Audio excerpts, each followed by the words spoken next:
Friends, welcome back to our channel. 7ാം ക്ലാസ്സിലെ basic സയൻസിലെ 8ാമത്തെ പാഠഭാഗമായ ആകാശവിസ്മയങ്ങൾ എന്ന പാഠഭാഗമാണ് നമ്മൾ ഈ വീഡിയോയിലൂടെ നോക്കുന്നത്. അപ്പോൾ ഇതുവരെയുള്ള ബാക്കി എല്ലാ പാഠഭാഗങ്ങളും നമ്മൾ അപ്ലോഡ് ചെയ്തിട്ടുണ്ട്. അതിലെ ആക്ടിവിറ്റീസും ഇമ്പോർട്ടൻ്റ് ആയിട്ടുള്ള നോട്ട്സും വിലയിരുത്തൽ പ്രവർത്തനവും എല്ലാം നമ്മൾ ചെയ്തിട്ടുണ്ട്. ബാക്കിയുള്ള സബ്ജക്റ്റുകളും ചെയ്തിട്ടുണ്ട്. അപ്പോൾ ആവശ്യമായിട്ടുള്ള കൂട്ടുകാർ തീർച്ചയായിട്ടും പോയി കാണുക. അപ്പോൾ നമുക്ക് എന്തൊക്കെയാണ് ഈ ഒരു പാഠഭാഗത്തിൽ പഠിക്കാനുള്ളത് എന്ന് നോക്കാം. റെഡിയാണോ? 8ാമത്തെ പാഠഭാഗമാണ് ആകാശവിസ്മയങ്ങൾ. അപ്പോൾ ആകാശത്തിൻ്റെ എന്തൊക്കെയോ വിസ്മയങ്ങളെ കുറിച്ചിട്ടാണ് നമ്മൾ പഠിക്കാൻ പോകുന്നത് അല്ലേ. ഇവിടെ സൂര്യഗ്രഹണം ആഘോഷമാക്കി കേരള ജനത. തിരുവനന്തപുരം സൂര്യഗ്രഹണ കാഴ്ച കാണാൻ നൂറുകണക്കിന് ആളുകൾ കനകക്കുന്ന് കൊട്ടാരത്തിലെത്തി. സംസ്ഥാനത്തിന്റെ വിവിധ ഭാഗങ്ങളിൽ സ്കൂളുകൾ കേന്ദ്രീകരിച്ചും സൂര്യഗ്രഹണം കാണാൻ സംവിധാനം ഒരുക്കിയിരുന്നു. അപ്പം എന്താണ് സൂര്യഗ്രഹണം? നമുക്കറിയാം, സ്കൂളുകളിലൊക്കെ നമ്മൾ കാണാറുണ്ട് അല്ലെ, എക്സ്റേ വെച്ചിട്ടും മറ്റുമൊക്കെ നമ്മൾ കാണാറുണ്ട്. അപ്പോൾ അത്തരത്തിലുള്ള ഒരു ന്യൂസാണ് തന്നിട്ടുള്ളത്. സൂര്യഗ്രഹണം എന്ന ആകാശവിസ്മയത്തെക്കുറിച്ചുള്ള വാർത്ത വായിച്ചില്ലേ? നിങ്ങൾ എപ്പോഴെങ്കിലും സൂര്യഗ്രഹണമോ ചന്ദ്രഗ്രഹണമോ നിരീക്ഷിച്ചിട്ടുണ്ടോ? അപ്പോൾ നിങ്ങൾ നിരീക്ഷിച്ചിട്ടുണ്ടെങ്കിൽ ഉണ്ട് എന്ന് എഴുതാം. എങ്ങനെയാണ് ഗ്രഹണം സംഭവിക്കുന്നത് എന്നും ചോദിച്ചിട്ടുണ്ട്. അപ്പോൾ എങ്ങനെയാണെന്ന് നിങ്ങൾ ടീച്ചറൊക്കെ പറഞ്ഞു തന്നിട്ടുണ്ടാവും. അത് എങ്ങനെയാണെന്ന് നിങ്ങൾക്ക് അറിയുമെങ്കിൽ നിങ്ങളൊന്ന് എഴുതുക. അല്ല എന്നുണ്ടെങ്കിൽ നിങ്ങൾ ടീച്ചറുടെ സഹായത്തോട് കൂടിയിട്ട് ഒന്ന് ചർച്ച ചെയ്യാനാണ് പറഞ്ഞിട്ടുള്ളത്. ഇത്തരം ആകാശ കാഴ്ചകളെ കുറിച്ച് അറിയാം. ആദ്യം നിഴലുകളെ കുറിച്ച് ചില വസ്തുതകൾ മനസ്സിലാക്കാം. അപ്പോൾ നമ്മൾ ആദ്യം പഠിക്കേണ്ടത് എന്താണ്? നിഴലിനെ കുറിച്ചിട്ടാണ് നമ്മൾ പഠിക്കേണ്ടത്. ഇവിടെ നിഴൽ എന്ന് പറഞ്ഞാൽ നിങ്ങൾ സ്വന്തം നിഴൽ കണ്ടിട്ടുണ്ടാകുമല്ലോ. നമ്മൾ നിൽക്കുമ്പോൾ നമ്മുടെ ബാക്കിലൊക്കെ ആയിട്ട് നമ്മുടെ സൈഡിലൊക്കെ ആയിട്ട് നിഴൽ കാണാറുണ്ട് അല്ലേ. നിഴലുണ്ടാകുന്നത് എങ്ങനെയാണ്? അതിൻ്റെ ഒരു നിരീക്ഷിക്കാനാണ് പറഞ്ഞിട്ടുള്ളത്. ഒന്ന്, മരത്തിൻ്റെ നിഴൽ രാവിലെ ഏത് ദിശയിലായിരിക്കും കാണുന്നത്? ഏത് ദിശയിലായിരിക്കും? രാവിലെ പടിഞ്ഞാറ് ദിശയിലേക്കായിരിക്കും നിഴൽ കാണുന്നത്. ഓക്കെ, പടിഞ്ഞാറ് ദിശയിലേക്ക്. ഇനി ഈ മരത്തിൻ്റെ നിഴൽ വൈകുന്നേരം ഏത് ദിശയിലായിരിക്കും? കിഴക്ക് ദിശയിലായിരിക്കും. നിഴലിന് ഉച്ചയ്ക്ക് എന്ത് മാറ്റമാണ് ഉണ്ടാകുന്നത്? എന്താണ് ഉണ്ടാകുന്നത്? നിഴലിന് നീളം കുറയുകയും അത് മരച്ചുവട്ടിൽ തന്നെ നിഴൽ കാണപ്പെടുകയുമാണ് ചെയ്യുന്നത്. അപ്പോൾ ഒന്ന് നീളം കുറയും, മറ്റൊന്ന് മരച്ചുവട്ടിൽ തന്നെ കാണപ്പെടും. ഇനി ഓരോ സമയത്തും മരത്തിൻ്റെ നിഴലിൻ്റെ വലുപ്പത്തിനും ദിശയ്ക്കും ഉണ്ടാകുന്ന മാറ്റം ശാസ്ത്ര പുസ്തകത്തിൽ എഴുതാൻ വേണ്ടി പറയുന്നുണ്ട്. നിഴൽ നോക്കി ചിത്രത്തിൽ സൂര്യൻ്റെ സ്ഥാനം എവിടെയാണെന്ന് വരക്കാനും പറയുന്നുണ്ട്. അപ്പോൾ അത് കൂട്ടുകാരെ ചെയ്തു നോക്കാം. ഇനി ഒരു വസ്തുവിന് എപ്പോഴും സൂര്യന്റെ സ്ഥാനം എവിടെയാണെന്ന് വരച്ചു ചേർക്കാനാണ്. ഒരു വസ്തുവിന് എപ്പോഴും ഒരേ ആകൃതിയിലുള്ള നിഴലാണോ ഉണ്ടാകുന്നത് എന്ന് ചോദിച്ചിട്ടുണ്ട്. ഒരേ ആകൃതിയിലാണോ? അല്ല, വ്യത്യസ്ത ആകൃതിയിലാണ് നിഴലുണ്ടാകുന്നത്.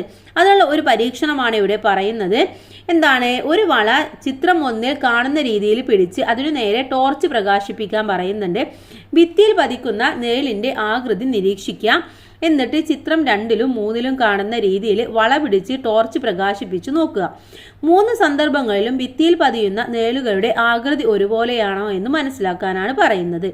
ഇതുപോലെ ശാസ്ത്ര കിറ്റിൽ നിന്ന് താഴെ പറയുന്ന വസ്തുക്കൾ ഉപയോഗിച്ച് പരീക്ഷണം ആവർത്തിക്കാനും പറയുന്നുണ്ട്. എന്തൊക്കെയാണ് വസ്തുക്കൾ? പേന, ക്രിക്കറ്റ് ബോള്, ചില്ല്, instrument box, plate, steel glass, football. ഇതൊക്കെ നിങ്ങളുടെ ശാസ്ത്ര കിറ്റിൽ നിന്ന് എടുക്കാം. എന്നിട്ട് എന്ത് പരീക്ഷണമാണ്?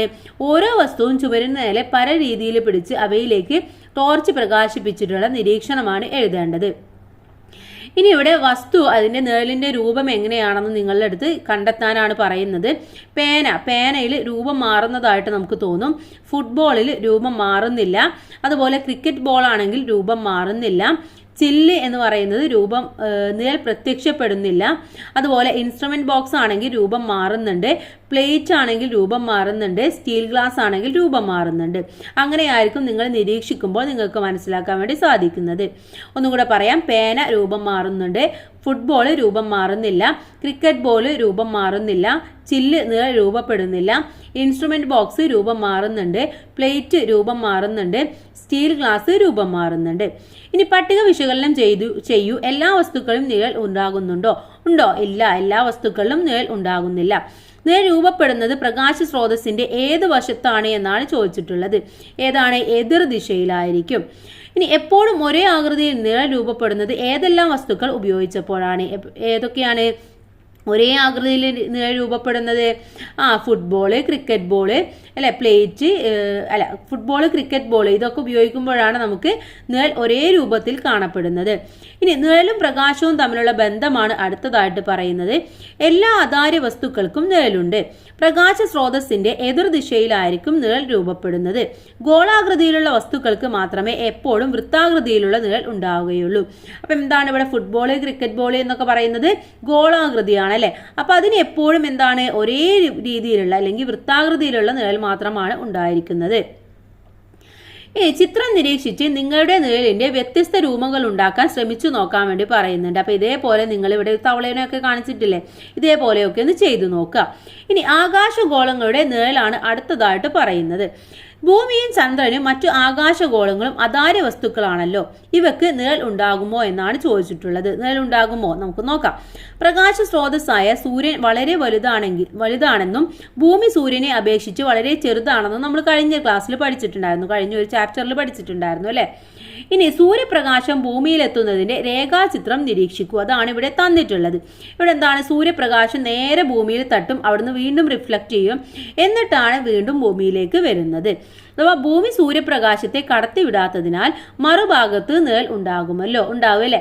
ഭൂമി എന്താണ്, ഭൂമി സൂര്യപ്രകാശത്തെ തടഞ്ഞു നിർത്തുകയാണ് ചെയ്യുന്നത്. അവിടെ എ എന്ന് പറയുന്ന ഭാഗത്ത് നിഴൽ രൂപപ്പെടുന്നതായിട്ട് നമുക്ക് തോന്നാം. ഇനി ഭൂമിയുടെ നിഴൽ രൂപപ്പെടുന്ന ഭാഗം ചിത്രത്തിൽ എ എന്ന് ഷെയ്ഡ് ചെയ്തിരിക്കുന്നത് നിരീക്ഷിക്കൂ. ഇവിടെ നോക്കൂ, എ എന്ന രീതിയിൽ ഷെയ്ഡ് ചെയ്തിട്ടുണ്ട് അല്ലെ. ഇനി ഭൂമിയുടെ നിഴലിന്റെ ആകൃതി നോക്കൂ, കോൺ ഐസ്ക്രീം കപ്പ് പോലെ തോന്നുന്നില്ലേ, നോക്കൂ ഉണ്ടല്ലേ, ഒരു കോൺ ഐസ്ക്രീം പോലെ തന്നെയാണ് നമുക്ക് തോന്നുന്നത്.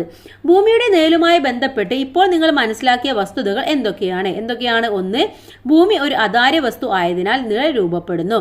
മറ്റൊന്ന്, സൂര്യന് എതിർദിശയിലായിരിക്കും എപ്പോഴും ഭൂമിയുടെ നിഴൽ രൂപപ്പെടുന്നത്. അകലേക്ക് പോകുന്തോറും ഭൂമിയുടെ നിഴൽ ചെറുതായി പോകുന്നതായിട്ട് നമുക്ക് കാണുന്നുണ്ട്, ഒരു കോണ് പോലെ അല്ലെ. അവസാനം ആ ഒരു കോണിന്റെ അറ്റത്തെത്തുമ്പോൾ എന്താണ്, വളരെ ചെറുതായിട്ടാണ് തോന്നുന്നത്. ഭൂമിയുടെ നിഴലിന്റെ ആകൃതി എങ്ങനെയാണെന്ന് മനസ്സിലായല്ലോ. ഭൂമിയുടെ നിഴൽ രൂപപ്പെടുന്ന ഭാഗത്ത് പകലായിരിക്കുമോ രാത്രിയായിരിക്കുമോ? എന്തായിരിക്കും, നിഴൽ രൂപപ്പെടുന്ന ഭാഗത്ത് രാത്രിയായിരിക്കും അല്ലെ. ഇനി ടീച്ചറുമായി ചർച്ച ചെയ്ത് നിങ്ങളുടെ ഊഹം ശരിയാണോ എന്ന് നോക്കാനും പറയുന്നുണ്ട്. ഇവിടെ എല്ലാ ആകാശഗോളങ്ങളുടെയും വലിപ്പം ഒരുപോലെയാണോ? അല്ല അല്ലെ, ഓരോന്നിനും ഓരോ വലിപ്പമാണ്. ആകാശഗോളങ്ങളുടെ വലിപ്പ വ്യത്യാസം അനുസരിച്ച് അവയുടെ നിഴലിന്റെ വലിപ്പത്തിനും വ്യത്യാസം ഉണ്ടാകുന്നു. ചന്ദ്രനും ഇതുപോലെ നിഴലുണ്ടാകും അല്ലെ, നിഴലുണ്ടാവില്ലേ എന്ന് ചോദിച്ചിട്ടുണ്ട്. ഉണ്ടായിരിക്കും.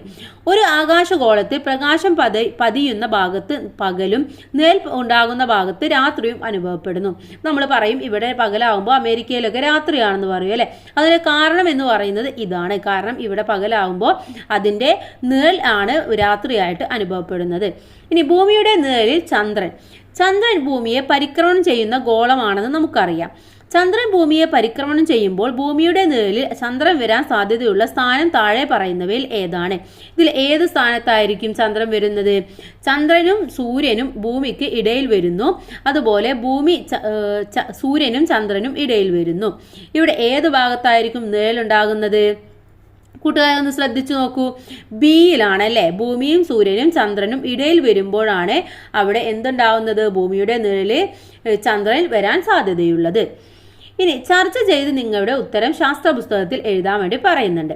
താഴെ കൊടുത്തിട്ടുള്ള ചിത്രത്തിൽ സൂര്യൻ, ഭൂമി എന്നീ ആകാശഗോളങ്ങളും ചന്ദ്രന്റെ പരിക്രമണ പാതയുമാണുള്ളത്.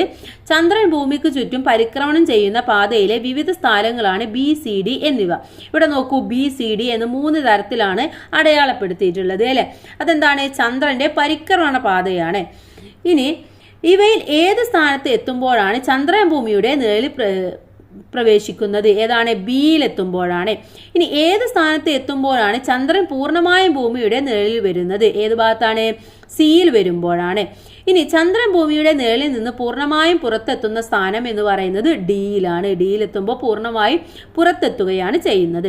മുകളിലെ ചിത്രത്തിൽ സൂര്യപ്രകാശം പതിയുന്ന ചന്ദ്രന്റെ ഭാഗമാണ് ഭൂമിക്ക് അഭിമുഖമായി വരുന്നത്.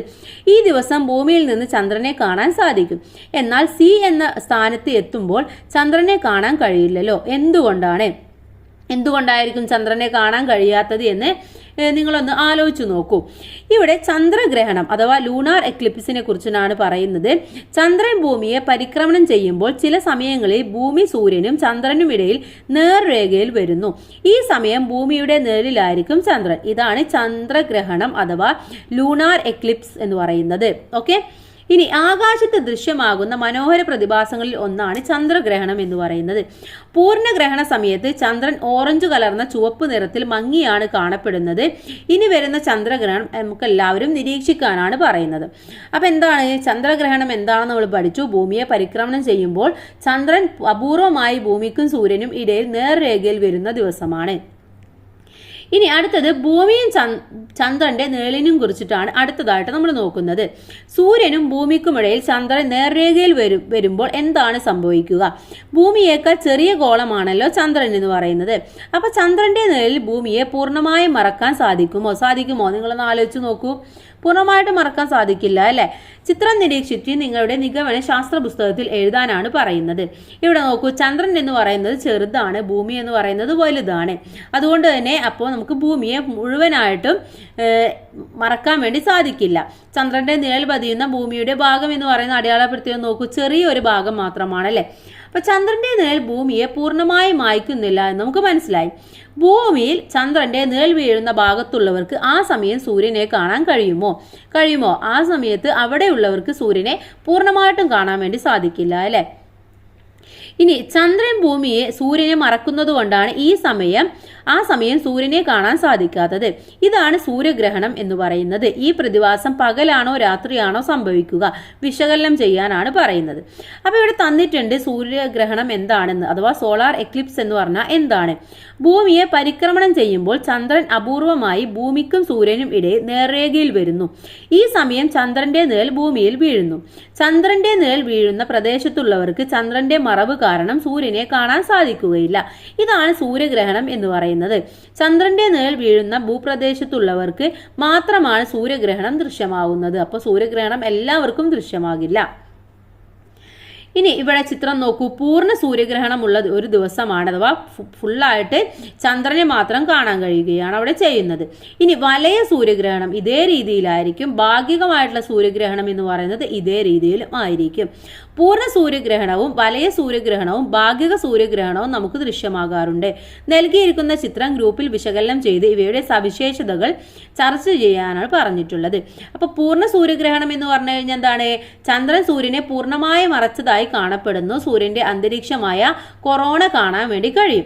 ഇനി വലയ സൂര്യഗ്രഹണം എന്ന് പറഞ്ഞാൽ സൂര്യന്റെ മധ്യഭാഗം ചന്ദ്രനാൽ മറക്കപ്പെടുന്നു. സൂര്യന്റെ പുറഭാഗം ഒരു വലയമായിട്ട് നമുക്ക് ഇതുപോലെ കാണാൻ വേണ്ടി സാധിക്കും. ഇനി ഭാഗിക സൂര്യഗ്രഹണം എന്ന് പറഞ്ഞാൽ സൂര്യൻ ചന്ദ്രനെ ഭാഗികമായി മാത്രം മറക്കുകയാണ് ചെയ്യുന്നത്. അവിടെ സൂര്യന്റെ ദൃശ്യഭാഗം ചന്ദ്രക്കലയുടെ ആകൃതിയിൽ കാണപ്പെടാനും സാധിക്കുന്നുണ്ട്. ഇനി സൂര്യഗ്രഹണ നിരീക്ഷണത്തെ കുറിച്ചിട്ടാണ് അടുത്തതായിട്ട് നമ്മൾ പഠിക്കാൻ പോകുന്നത്. പത്രങ്ങളിൽ സൂര്യഗ്രഹണവുമായി ബന്ധപ്പെട്ട് വരാറുള്ള വാർത്തകൾ ശ്രദ്ധിച്ചിരിക്കുമല്ലോ. നിരീക്ഷണത്തിന് അനുയോജ്യമായ സ്ഥലവും പാലിക്കേണ്ട മുൻകരുതലുകളും വാർത്തകളിൽ വരാറുണ്ട്. ഈ സൂര്യഗ്രഹണം എങ്ങനെയെല്ലാം സുരക്ഷിതമായി നിരീക്ഷിക്കാം എങ്ങനെയാണെന്നാണ് താഴെ പറയുന്നത്. എങ്ങനെയൊക്കെയാണ് നമ്മൾ ചെയ്യേണ്ടത്? ചന്ദ്രഗ്രഹണം നേരിട്ട് നമുക്ക് നിരീക്ഷിക്കാൻ വേണ്ടി പറ്റും. അവിടെ നമുക്ക് യാതൊരു പ്രശ്നങ്ങളും ഇല്ല. എന്നാൽ സൂര്യഗ്രഹണം സുരക്ഷിത മാർഗങ്ങളിലൂടെയല്ലാതെ നിരീക്ഷിക്കുന്നത് കണ്ണിന് ഹാനികരമാണ്. അതിനാൽ ഫിൽറ്ററുകൾ ഉപയോഗിച്ചും വിവിധ രീതിയിൽ സൂര്യരശ്മികൾ പതിപ്പിച്ചും മാത്രമേ സൂര്യഗ്രഹണം നമുക്ക് നിരീക്ഷിക്കാൻ പാടുകയുള്ളൂ. ടെലിസ്കോപ്പ്, ബൈനോക്കുലർ എന്നിവയിൽ ഗുണമേന്മയുള്ള ഫിൽറ്ററുകൾ ഉപയോഗിച്ചും ഗ്രഹണം നിരീക്ഷിക്കാം. അലങ്കാരങ്ങൾക്ക് ഉപയോഗിക്കുന്ന ഗ്ലിറ്റർ പേപ്പറുകളെ, സുരക്ഷിതമല്ലാത്ത എക്സ്റേ ഫിലിമുകൾ എന്നിവ സൂര്യഗ്രഹണ നിരീക്ഷണത്തിന് ഉപയോഗിക്കരുത് എന്നാണ് പറയുന്നത്. ഓക്കെ, പണ്ട് കാലങ്ങളിലൊക്കെ നമ്മൾ അങ്ങനെ ചെയ്തിരുന്നു. പക്ഷെ ഇപ്പോൾ അങ്ങനെ ചെയ്യാൻ പാടില്ല എന്നാണ് പറഞ്ഞിട്ടുള്ളത്. അപ്പോൾ ടെലിസ്കോപ്പ് അതുപോലെ തന്നെ ബൈനോക്കുലർ എന്നിവ വെച്ചുകൊണ്ടാണ് നമ്മൾ സൂര്യഗ്രഹണം നിരീക്ഷിക്കേണ്ടത്. നമ്മൾ ഒരിക്കലും ഡയറക്റ്റ് ആയിട്ട് സൂര്യഗ്രഹണം നോക്കാൻ വേണ്ടി പാടില്ല. ഇവിടെ തന്നിട്ടുണ്ട് സോളാർ ഫിൽറ്റർ കണ്ണട, അതുപോലെ തന്നെ പിൻഹോൾ പ്രൊജക്ടർ, ടെലിസ്കോപ്പിൽ ഉപയോഗിക്കുന്ന സോളാർ ഫിൽറ്റർ, ടെലിസ്കോപ്പ് ഉപയോഗിച്ചുള്ള പ്രൊജക്ഷൻ രീതി. ഇങ്ങനെയൊക്കെയാണ് നമ്മൾ ചെയ്യേണ്ടത്. ഇനി ഗ്രഹണം മുൻകൂട്ടി എങ്ങനെയാണ് അറിയാവുന്നത്? ഗ്രഹണം മുൻകൂട്ടി അറിയാൻ ഒട്ടേറെ സോഫ്റ്റ്വെയറുകളും ആപ്പുകളും ലഭ്യമാണ്. ഇത്തരം ആപ്പുകളോ സോഫ്റ്റ്വെയറുകളോ ഉപയോഗിച്ച് ഗ്രഹണം ഏറ്റവും മനോഹരമായി കാണാൻ കഴിയുന്നത് എവിടെ, ഏത് സമയത്താണ് നമുക്ക് മുൻകൂട്ടി കണ്ടെത്താൻ വേണ്ടി സാധിക്കും. കഴിഞ്ഞുപോയ ഗ്രഹണങ്ങളുടെ ദൃശ്യങ്ങൾ വീണ്ടും കാണാനും ഇവയിലൂടെ നമുക്ക് സാധിക്കാറുണ്ട്. ഇനി നിലാവിന്റെ പൊരുളിനെ കുറിച്ചിട്ടാണ് അടുത്തതായിട്ട് നമ്മൾ പറയുന്നത്. ഇപ്പൊ നമ്മൾ എന്താ പഠിച്ചിട്ടുള്ളത്? നിഴലിനെ കുറിച്ചിട്ടാണ് അല്ലെ. ഇനി നമുക്ക് അടുത്തത് നിലാവിനെ കുറിച്ചിട്ട് നോക്കാം. രാത്രി നല്ല നിലാവ് എല്ലാവർക്കും ഇഷ്ടമാണല്ലേ. രാത്രി ആകാശത്ത് മനോഹരമായി പ്രകാശിക്കുന്ന ചന്ദ്രനെ കണ്ടിട്ടില്ലേ? സ്വയം പ്രകാശിക്കാത്ത ചന്ദ്രന് എങ്ങനെയാണ് ഭംഗിയായി പ്രകാശിക്കാൻ അല്ലെങ്കിൽ ശോഭിക്കാൻ കഴിയുന്നത്? നമുക്കറിയാം ചന്ദ്രന് സ്വയം പ്രകാശിക്കാൻ വേണ്ടി സാധിക്കില്ല എന്ന് നമുക്കറിയാം അല്ലെ. സൂര്യന് മാത്രമേ സാധിക്കുകയുള്ളൂ. ചന്ദ്രന്റെ ശോഭയുടെ കാരണം എന്താണെന്നാണ് അടുത്തതായിട്ട് നമ്മൾ നോക്കുന്നത്. താഴെ കൊടുത്തിരിക്കുന്ന ചിത്രത്തിൽ സൂര്യപ്രകാശം ഒരേ സമയം ഭൂമിയിലും ചന്ദ്രനിലും പതിക്കുന്നത് കാണുന്നില്ലേ? ഇവിടെ നോക്കൂ, ചന്ദ്രനിലും സൂര്യനിലും പതിക്കുന്നുണ്ട് അല്ലെ. ഇവ അതാര്യ വസ്തുക്കളായതിനാൽ പ്രകാശത്തെ പ്രതിഫലിപ്പിക്കും. പ്രതിഫലിപ്പിക്കുകയാണ് ചെയ്യുന്നത്. അപ്പോൾ ഇവിടെ എന്താ സംഭവിക്കുന്നത്? സൂര്യന്റെ പ്രതിപതനമാണ് നമുക്ക് ചന്ദ്രന്റെ വെളിച്ചമായിട്ട് അല്ലെങ്കിൽ ശോഭയായിട്ട് കാണുന്നത്. ചന്ദ്രനിൽ പതിക്കുന്ന പ്രകാശം പ്രതിപതിച്ച് ഭൂമിയിലെത്തുന്നതാണ് ചിത്രത്തിൽ കാണുന്നത്. ഇനി സൂര്യപ്രകാശം ചന്ദ്രനിൽ തട്ടി പ്രതിപതിച്ചു വരുന്നതാണ് നിലാവെളിച്ചം എന്ന് പറയുന്നത്. ചന്ദ്രന്റെ ഉപരിതലം പരുപരുത്താണ്. അങ്ങനെയാണെങ്കിൽ നിലാവെളിച്ചം ഉണ്ടാകുന്നത് ക്രമപ്രതിപതനം മൂലമാണോ വിസരിത പ്രതിപതനം മൂലമാണോ എന്ന് ചർച്ച ചെയ്യാനാണ് പറഞ്ഞിട്ടുള്ളത്. അപ്പൊ നമ്മൾ എന്താണ് വിസരിത പ്രതിപതനം, എന്താണ് ക്രമപ്രതിപതനം എന്നൊക്കെ നമ്മൾ പഠിച്ചിട്ടുണ്ടായിരുന്നു അല്ലെ? നമ്മുടെ റിഫ്ലക്ഷൻ എന്നുള്ള പാഠത്തിൽ നമ്മൾ പഠിച്ചിട്ടുണ്ടായിരുന്നു. അപ്പൊ ഏത് വഴിയാണ് ഇവിടെ ഉണ്ടാകുന്നത് എന്ന് നിങ്ങളടുത്തൊന്ന് ഡിസ്കസ് ചെയ്യാനാണ് പറഞ്ഞിട്ടുള്ളത്.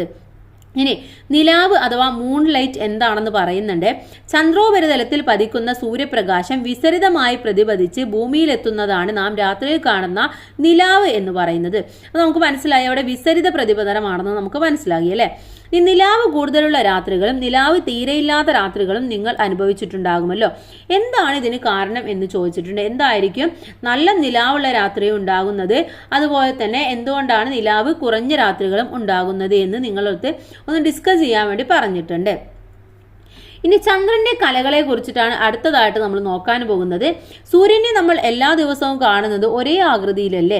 എന്നാൽ ചന്ദ്രനെ കാണുന്നതോ ഒരേപോലെയാണോ? അല്ല, പല രീതിയിലാണല്ലേ. ചില ദിവസങ്ങളിൽ ഫുള്ളായിട്ടുള്ള ചന്ദ്രനെ കാണാറുണ്ട്, ചില ദിവസങ്ങളിൽ പകുതിയായിട്ട് കാണാറുണ്ട്, ചില ദിവസങ്ങളിൽ ചെറിയ ഒരു ഭാഗം മാത്രം കാണാറുണ്ട് അല്ലേ? അപ്പൊ ഇതിന്റെ കാരണം എന്താണെന്ന് അറിയാൻ വേണ്ടിയിട്ട് നമ്മളുടെ അടുത്ത് ഒരു പരീക്ഷണം ചെയ്യാനാണ് പറഞ്ഞിട്ടുള്ളത്. എന്തൊക്കെയാണ് ആവശ്യമായിട്ടുള്ളത്? 3 സ്മൈലി ബോളുകൾ കറുത്ത പെയിന്റുമാണ് ആവശ്യമായിട്ടുള്ളത്. താഴെ കൊടുത്തിരിക്കുന്ന ചിത്രങ്ങളും ബോക്സുകളിലെ കുറിപ്പുകളും പരിശോധിച്ച് സ്മൈലി ബോളുകളുടെ പകുതി ഭാഗം കറുത്ത പെയിന്റ് അടിക്കാനാണ് പറഞ്ഞിട്ടുള്ളത്. ഇവിടെ എന്താണ്? ഒന്നാമത്തെ ചിത്രത്തിലെ സ്മൈലി ഫേസിന്റെ മറുവശം പൂർണ്ണമായും പെയിന്റ് ചെയ്യുക, മറ്റൊന്ന് സ്മൈലി ഫേസിന്റെ പകുതി ഭാഗം മറയുന്ന വിധം പെയിന്റ് ചെയ്യുക, മറ്റൊന്ന് സ്മൈലി ഫേസ് മുഴുവനും മറയുന്ന വിധം പെയിന്റ് ചെയ്യുക. ഇങ്ങനെയാണ് നിങ്ങൾ ചെയ്യേണ്ടത്. ഇനി കറുത്ത പെയിന്റ് ചെയ്ത ഭാഗം സൂചിപ്പിക്കുന്നത് ചന്ദ്രന്റെ നിഴൽ ഭാഗവും പെയിന്റ് ചെയ്യാത്ത ഭാഗം സൂചിപ്പിക്കുന്നത് ചന്ദ്രനിൽ പ്രകാശം പതിക്കുന്ന ഭാഗവുമാണ്. താഴെ ചിത്രത്തിൽ കാണുന്ന വിധം ബോളുകൾ ക്ലാസ്സിൽ കിഴക്ക് പടിഞ്ഞാറ് ദിശയിൽ വെക്കുക. സ്മൈലി ബോളിന്റെ പെയിന്റ് ചെയ്യാത്ത ഭാഗം പ്രകാശത്തിന് അഭിമുഖമായും കറുത്ത പെയിന്റ് ചെയ്ത ഭാഗം പ്രകാശത്തിന് എതിർവശത്തും വരണം. എന്നിട്ട് സ്മൈലി ബോൾ ചന്ദ്രനാണ് എന്നും ബൾബ് സൂര്യനാണ് എന്നും സങ്കല്പിക്കുക. ചന്ദ്രൻ ഭൂമിയെ പരിക്രമണം ചെയ്യുമ്പോൾ വരുന്ന സ്ഥാനങ്ങളാണ് എ, ബി, സി എന്ന് പറയുന്നത്. ഇവിടെ എ, സി എന്നീ ബോളുകൾക്ക് മധ്യത്തിൽ കുട്ടി ഇരുന്ന് നിരീക്ഷിക്കണം എന്തൊക്കെ മാറ്റങ്ങളാണ് അവിടെ സംഭവിക്കുന്നത് എന്നുള്ളത്. ഇവിടെ ചിത്രം അനുസരിച്ച് കുട്ടി 3 ബോളുകളെയും കാണുന്നത് എങ്ങനെയായിരിക്കും എന്ന് നിങ്ങളൊന്ന് മനസ്സിലാക്കാം. ഇനി ഇതിൽ കുറച്ച് ചോദ്യങ്ങളുണ്ട്. ഒന്ന്, നിഴൽ ഭാഗം പൂർണ്ണമായും കുട്ടിക്ക് കാണാൻ സാധിക്കുന്നത് ഏത് ബോളിലായിരിക്കും? ഏത് ബോളിലാണ്? എ ബോളിലായിരിക്കും. ഇനി പകുതി പ്രകാശവും പകുതി നിഴൽഭാഗവും കാണുന്നത് ഏത് സ്ഥാനത്ത് വെച്ചപ്പോഴാണ്? ഏത് സ്ഥാനത്താണ്? ബി എന്ന സ്ഥാനത്ത് വെച്ചപ്പോഴാണ്. ഇനി പ്രകാശം പതിയുന്ന ഭാഗം പൂർണ്ണമായും കുട്ടിക്ക് കാണാൻ സാധിക്കുന്നത് ഏത് ബോളിലായിരിക്കും? സി ബോളിലായിരിക്കും. ഓക്കെ, അപ്പോൾ 3 തരത്തിലാണ് നമുക്ക് ഈ ഒരു പരീക്ഷണത്തിലൂടെ മനസ്സിലാക്കാൻ വേണ്ടി സാധിക്കും.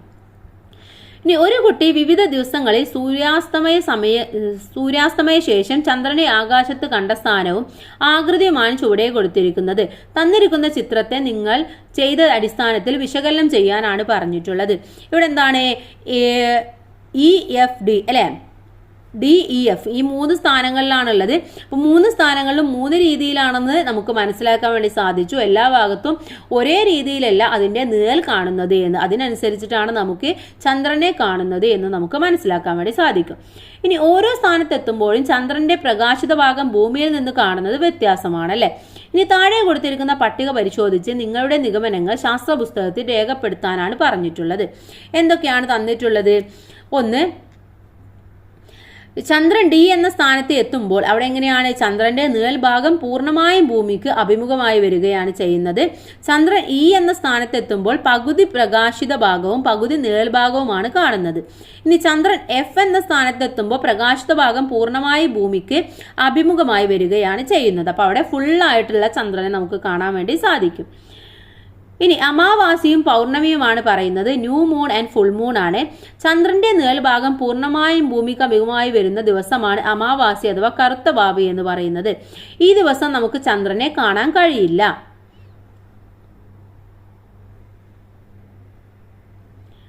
ഓക്കെ, ഇനി ചന്ദ്രന്റെ പ്രകാശിത ഭാഗം പൂർണ്ണമായും ഭൂമിക്ക് അഭിമുഖമായി വരുന്നതാണ് പൗർണമി അഥവാ വെളുത്ത വാവ് എന്ന് പറയുന്നത്.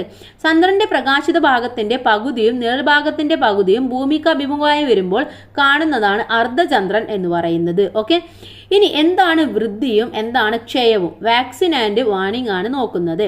ചുവടെ തന്നിരിക്കുന്ന ചിത്രങ്ങൾ നിരീക്ഷിക്കൂ. അമാവാസി മുതൽ പൗർണമി വരെയും പൗർണമി മുതൽ അമാവാസി വരെയുമുള്ള ചന്ദ്രന്റെ പരിക്രമണം രണ്ട് ചിത്രങ്ങളിലായി വ്യത്യസ്തപ്പെടുത്തിയിരിക്കുകയാണ്. രണ്ട് ചിത്രങ്ങളും ഒരുപോലെയാണോ? ചിത്രങ്ങളിൽ എന്തെല്ലാം വ്യത്യാസമാണ് നിങ്ങൾ നിരീക്ഷിക്കാൻ സാധിക്കുന്നത്? ഇവിടെ രണ്ട് ചിത്രവും ഒരുപോലെയാണോ? അല്ല, രണ്ടും വ്യത്യസ്ത രീതിയിലാണ് അല്ലെ. ഒന്നിൽ എന്താണ് നേരെ റിവേഴ്സ് ആണ് മറ്റൊന്നിൽ കാണുന്നത്. ഇനി ഏത് ചിത്രത്തിലാണ് ചന്ദ്രന്റെ പ്രകാശിത ഭാഗം ഭൂമിയിൽ നിന്ന് നോക്കുമ്പോൾ വർദ്ധിച്ചു വരുന്നതായിട്ട് കാണുന്നത്? ഇതിൽ ഏതിലാണ്? എയിലാണ് അല്ലെ.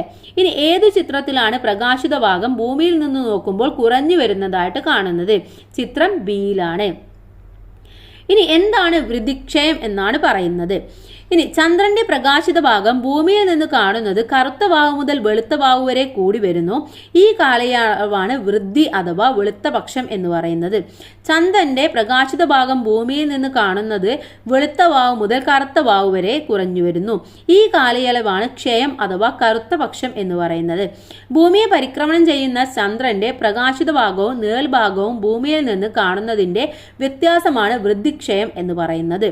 ഓക്കെ, ഇനി ചന്ദ്രനിൽ ഇറങ്ങിയ ഇന്ത്യൻ വിസ്മയത്തെ കുറിച്ചിട്ടാണ് അടുത്തതായിട്ട് പറയുന്നത്. നമ്മുടെ ചന്ദ്രയാനെ കുറിച്ചിട്ടാണ്. ചന്ദ്രന്റെ ദക്ഷിണ ധ്രുവത്തിനരികിൽ ആദ്യമായി ഇറങ്ങുന്ന പേടകമാണ് ഇന്ത്യയുടെ അഭിമാനമായ ചന്ദ്രയാൻ 3 എന്ന് പറയുന്നത്. 2023 ജൂലൈ 14 വിക്ഷേപിച്ച ചന്ദ്രയാൻ 3 2023 ഓഗസ്റ്റ് 23 ചന്ദ്രന്റെ ദക്ഷിണ ധ്രുവത്തിനരികിൽ സുരക്ഷിതമായിട്ട് ഇറങ്ങി. ചന്ദ്രനിൽ സോഫ്റ്റ് ലാൻഡിംഗ് നടത്തിയ 4ാമത്തെ രാജ്യം കൂടിയാണ് ഇന്ത്യ എന്ന് പറയുന്നത്. ഭാവിയിൽ ചന്ദ്രനിൽ നിന്നും പാറയും മണ്ണും ഭൂമിയിലെത്തിക്കാനുള്ള ചന്ദ്രയാൻ ദൗത്യങ്ങളുമായി ISRO മുന്നേറുകയാണ്. മനുഷ്യനെ ബഹിരാകാശത്തെത്തിക്കാനുള്ള ഗഗൻയാൻ, ചൊവ്വ പര്യവേഷണ വാഹനമായ മംഗൾയാൻ 2 എന്നിവയെല്ലാം ISROയുടെ ഭാവി ദൗത്യങ്ങളാണ്. ഇന്ത്യയുടെ ബഹിരാകാശ ദൗത്യങ്ങളെക്കുറിച്ച് ISROയുടെ ഔദ്യോഗിക വെബ്സൈറ്റായ isro.government.in എന്ന് വിവരങ്ങളിൽ ശേഖരിക്കാൻ വേണ്ടി പറയുന്നുണ്ട്. അപ്പോൾ അതിൽ സെർച്ച് ചെയ്ത് കഴിഞ്ഞാൽ നിങ്ങൾക്ക് ഒരുപാട് കാര്യങ്ങൾ മനസ്സിലാക്കാൻ വേണ്ടി സാധിക്കും. ഇനി അടുത്തത് കലണ്ടർ നോക്കാം എന്നുള്ളതാണ്. എന്താണ് ചന്ദ്രന്റെ അമാവാസി ദിവസവും പൗർണമി ദിവസവും കലണ്ടറിൽ നോക്കി എങ്ങനെ കണ്ടെത്താം എന്നതാണ് അടുത്തതായിട്ട് നമ്മൾ നോക്കാൻ പോകുന്നത്. എന്ത് അടയാളമാണ് ഈ ദിനങ്ങളെ സൂചിപ്പിക്കാൻ കലണ്ടറിൽ ഉപയോഗിച്ചിട്ടുള്ളത്? അപ്പൊ കലണ്ടറിൽ അമാവാസി രേഖപ്പെടുത്താൻ ഇതേപോലെ ഫുള്ളായിട്ടുള്ള ഒരു 3 വരച്ചിട്ടുണ്ടായിരിക്കും. അതുപോലെ തന്നെ പൗർണമി അടയാളപ്പെടുത്താൻ ഇതേപോലെ ഒരു വൃത്തവും കൊടുത്തിട്ടുണ്ടായിരിക്കും. ഇനി നൽകിയിരിക്കുന്ന കലണ്ടർ നിരീക്ഷിക്കൂ. ഈ അടയാളങ്ങൾ കലണ്ടറിൽ കാണുന്നില്ലേ? പൗർണമിയിൽ നിന്ന് അമാവാസിയിൽ എത്താൻ ചന്ദ്രന് എത്ര ദിവസം എടുക്കും എന്നൊക്കെ കലണ്ടറിൽ നോക്കാനാണ് പറഞ്ഞിട്ടുള്ളത്. ഇവിടെ നോക്കൂ, ഇവിടെ 5-ാം തീയതി വെള്ളിയാഴ്ചയാണ് ഒന്ന് അടയാളപ്പെടുത്തിയിട്ടുള്ളത് അല്ലേ. അതുപോലെ തന്നെ മറ്റൊന്ന് 19-ാം തീയതിയും അടയാളപ്പെടുത്തിയിട്ടുണ്ട്. അപ്പൊ കലണ്ടറിൽ പൗർണമി രേഖപ്പെടുത്തിയ തീയതി എന്ന് പറയുന്നത് എന്നാണ്? മെയ് 5 അമാവാസി രേഖപ്പെടുത്തിയത് മെയ് 19 പൗർണമിയിൽ നിന്ന് അമാവാസിയിൽ എത്താൻ എടുത്ത ദിവസങ്ങളുടെ എണ്ണം എന്ന് പറയുന്നത് 14 ദിവസമാണ്. അഥവാ 5-ൽ നിന്ന് 19-ലേക്ക് 14 ദിവസമാണ് ഉള്ളത്. ഇനി അടുത്ത മാസത്തെ കലണ്ടർ കൂടി പരിശോധിക്കൂ. പൗർണമിയിൽ നിന്ന് തൊട്ടടുത്ത അമാവാസിയിലേക്ക് എത്താൻ ചന്ദ്രന് എത്ര ദിവസം വേണമെന്ന് കലണ്ടർ നോക്കാനാണ് പറഞ്ഞിട്ടുള്ളത്. ഇവിടെ പൗർണമി രേഖപ്പെടുത്തിയ തീയതി എന്ന് പറയുന്നത് ഏതാണ്? ജൂൺ 4-ാം തീയതിയാണ്. അമാവാസി രേഖപ്പെടുത്തിയ തീയതി എന്ന് പറയുന്നത് ജൂൺ 18 ഇനി രണ്ട് കലണ്ടറും പരിശോധിച്ച് ഒരു അമാവാസിയിൽ നിന്ന് തൊട്ടടുത്ത അമാവാസി വരെ എത്താൻ എടുത്ത ദിവസങ്ങളുടെ എണ്ണം എന്ന് പറയുന്നത് എത്രയാണ്? 30 ദിവസമാണ് എടുത്തിട്ടുള്ളത്. ഇനി ഒരു അമാവാസിയിൽ നിന്ന് അടുത്ത അമാവാസിയിലേക്ക് എത്താൻ ഇവിടെ 30 ദിവസം എടുത്തില്ലേ? ഭൂമിയെ ഒരു തവണ പരിക്രമണം ചെയ്യാൻ ചന്ദ്രന് 27 1/3 ദിവസമാണ് വേണ്ടത്. എന്താണ് ഈ വ്യത്യാസത്തിന്റെ കാരണം എന്നാണ് ചോദിച്ചിട്ടുള്ളത്. എന്തുകൊണ്ടായിരിക്കും? അഥവാ അമാവാസി മുതൽ അടുത്ത അമാവാസി വരെ ഭൂമിക്ക് ഒരു തവണ സൂര്യനെ പരിക്രമണം ചെയ്യാൻ 365 1/4 ദിവസം വേണം. ഓക്കെ, അപ്പൊ ചന്ദ്രൻ ഭൂമിയെ ഒരു തവണ പരിക്രമണം ചെയ്യുമ്പോൾ ഭൂമി ചന്ദ്രനുമൊത്ത് സൂര്യന് ചുറ്റും പരിക്രമണ പാതയിൽ കുറച്ചു ദൂരം സഞ്ചരിച്ചിട്ടുണ്ടാവും. ഭൂമിക്കുണ്ടാവുന്ന ഈ സ്ഥാനമാറ്റം കാരണം ചന്ദ്രകലകൾ ആവർത്തിച്ചു കാണാൻ ചന്ദ്രന് അതേ പാതയിൽ കുറച്ചു ദൂരം കൂടി സഞ്ചരിക്കേണ്ടി വരും. ഇതിന് 2 ദിവസത്തിലധികം സമയം വേണ്ടിവരും. അതുകൊണ്ടാണ് കറുത്ത വാവ് മുതൽ അടുത്ത കറുത്ത വാവ് വരെ 29.5 ദിവസം കാണുന്നത്. കലണ്ടറിൽ തുടർന്നുള്ള മാസങ്ങൾ കൂടി നിങ്ങൾ പരീക്ഷിക്കാനാണ് പറയുന്നുള്ളത്. എന്നിട്ട് പരിശോധിക്കുക ഇതേപോലെയാണോ എന്നുള്ളത് നിങ്ങളൊന്ന് നോക്കുക. ഇനി അടുത്തത് നിരീക്ഷിക്കാം എന്നുള്ളതാണ്. മാനത്തെ മനോഹര കാഴ്ചകളുടെ കാരണമാണ് നാം അന്വേഷിച്ചത്. ഈ മാസത്തെ കലണ്ടർ അനുസരിച്ച് കറുത്ത വാവ് മുതൽ വെളുത്ത വാവ് വരെ സൂര്യാസ്തമയ ശേഷം ചന്ദ്രനെ നിരീക്ഷിക്കൂ. നിങ്ങൾ നേരിട്ട് മനസ്സിലാക്കിയ കാര്യങ്ങൾ കൂട്ടുകാരുമായി പങ്കുവെക്കാനാണ് പറഞ്ഞിട്ടുള്ളത്. ഓക്കെ, അപ്പോൾ ഇത്രയുമാണ് നമ്മുടെ ഈ ഒരു പാഠഭാഗം എന്ന് പറയുന്നത്. നമ്മൾ അമാവാസിയെ കുറിച്ചിട്ടും ചന്ദ്രന്റെയും അതുപോലെ തന്നെ സൂര്യന്റെയും ഭൂമിയെയും നിഴലിനെ കുറിച്ചെല്ലാം പഠിച്ചു. നിലാ വെളിച്ചത്തെക്കുറിച്ച് മനസ്സിലാക്കി ഒരുപാട് കാര്യങ്ങൾ നമ്മൾ പഠിച്ചു. ഇനി ഇതിന്റെ വിലയിരുത്താം എന്ന പ്രവർത്തനമാണ് നമുക്ക് അടുത്ത വീഡിയോയിൽ ഡിസ്കസ് ചെയ്യാം. എല്ലാ കൂട്ടുകാർക്കും എല്ലാം മനസ്സിലായിട്ടുണ്ടാകുമെന്ന് വിചാരിക്കുന്നു. Thank you. Thanks for watching.